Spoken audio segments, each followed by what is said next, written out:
Kemudian ini masih dari Mas Chandra ya, terkait dengan Pak HK. Ini dokumen-dokumen, ini saya juga lihat di media ya, bahwa ada dokumen yang dititipkan kepada seorang profesor, kemudian dibawa ke Rusia. Apakah akan dipanggil untuk diperiksa? Nah, sebetulnya kalau itu memang dokumen terkait dengan perkara yang sedang kita tangani, dibawa saja ke sini gitu. Gitu. Dibawa saja ke sini, jadi nanti bisa kita sandingkan dengan dokumen-dokumen yang kita miliki. Jadi gini, penanganan perkara kita juga tidak pernah menjustifikasi seseorang. Sudah bersalah kan ada asasnya, asas praduga tak bersalah. Jadi terhadap tersangka itu orang yang tidak bersalah, itu praduga tak bersalah itu sampai nanti ada keputusan pengadilan yang berkekuatan hukum yang tetap.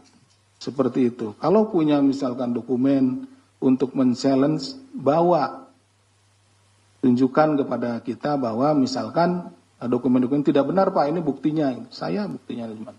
Misalkan seseorang kita duga berada di suatu tempat di luar negeri. Nah, misalkan dia ada di Timur Tengah. Nah, dia memang ke luar negeri di hari itu, tapi tidak ke Timur Tengah, Pak. Saya ini buktinya paspor saya, ini capnya di sana. Saya misalkan ke Jepang, ada buktinya, ditunjukkan kepada kita sehingga kita di dalam berita acara kita itu akan kita masukkan. Kita juga tidak akan menghilangkan bukti-bukti yang disodorkan, yang dibawa oleh para saksi maupun tersangka gitu. Karena kita juga tidak ingin menzolimi siapapun gitu. Seperti itu. Jadi kalau memang itu berkaitan dengan perkara yang sedang kita tangani, silakan dibawa saja untuk sebagai bentuk pembelaan gitu. Tunjukkan buktinya kepada kami, kepada penyidik gitu.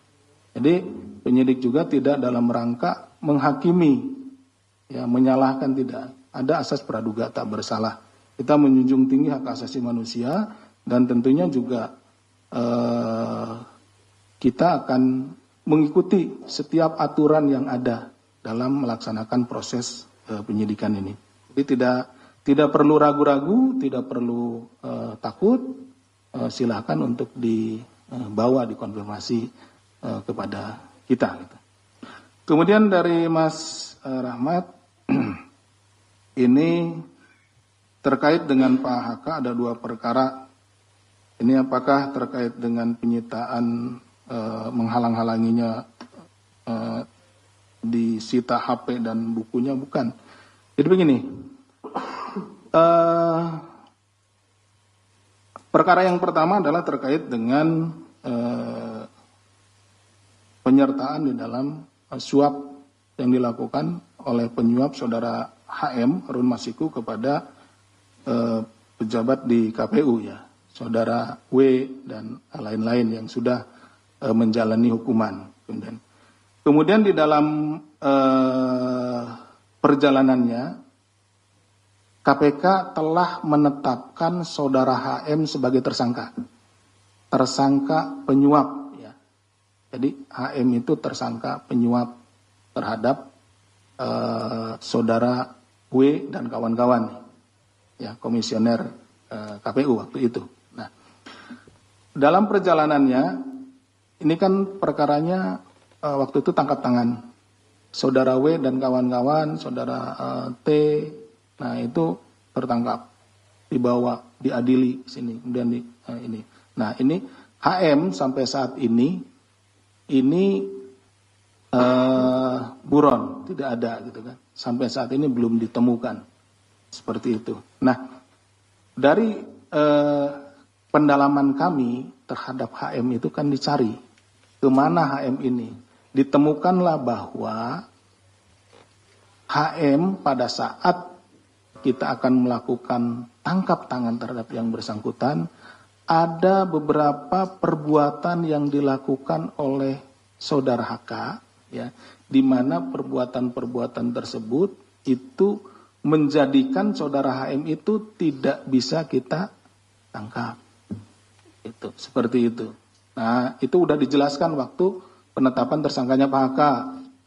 Ada yang nyuruh direndam dan lain-lain kan HP-nya dan lain-lain. Ada yang ini nyuruh kabur dan lain-lain. Seperti itu. Jadi dia merintangi perkara atas nama tersangka HM. Seperti itu ya. Kemudian terkait dengan Pak YL. Pak YL apa hasilnya? Ini masuk ke materi penyidikan.